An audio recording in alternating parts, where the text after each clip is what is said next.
சமீபத்தில் ஆன்மீக சொற்பொழிவாளர் நித்யானந்தா உயிரிழந்ததாக தகவல்கள் வெளிவந்துள்ளன. அவரது சகோதரியின் மகன் சுந்தரேஸ்வரன் ஆன்மீக சொற்பொழிவின் போது இந்து தர்மத்தை காப்பதற்காக சுவாமிஜி உயிர் தியாகம் செய்துவிட்டார் என்று தெரிவித்தார். இந்த அறிவிப்பு நித்யானந்தாவின் பக்தர்களிடையே அதிர்ச்சியை ஏற்படுத்தியுள்ளது.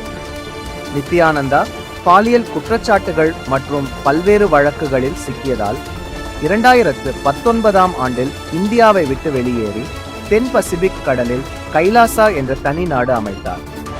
அங்கிருந்து அவ்வப்போது வீடியோ மூலம் தனது கருத்துக்களை பகிர்ந்து வந்தார். அவரது மரணம் தொடர்பான தகவல்கள் வெளிவந்துள்ள நிலையில் அவரது அறக்கட்டளையின் 4 கோடி ரூபாய் மதிப்புள்ள சொத்துக்கள் யாருக்கு செல்லும் என்பது பற்றிய கேள்விகள் எழுந்துள்ளன.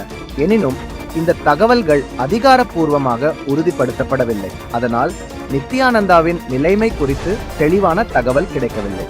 இந்த சூழலில் நித்யானந்தாவின் மரணம் உண்மையா அல்லது இது அவரது புதிய யுக்தியா என்ற கேள்வி எழுந்துள்ளது. ஆமதாபாத் போலீசார் இந்த விவகாரத்தை விசாரித்து வருகின்றனர். மேலும் அவரது சொத்துக்களின் உரிமை குறித்து பலர் கேள்வி எழுப்பி வருகின்றனர். இது தொடர்பான அதிகாரப்பூர்வ அறிவிப்புகள் வரும் வரை நிலைமை பற்றிய தெளிவான தகவல் கிடைக்காது.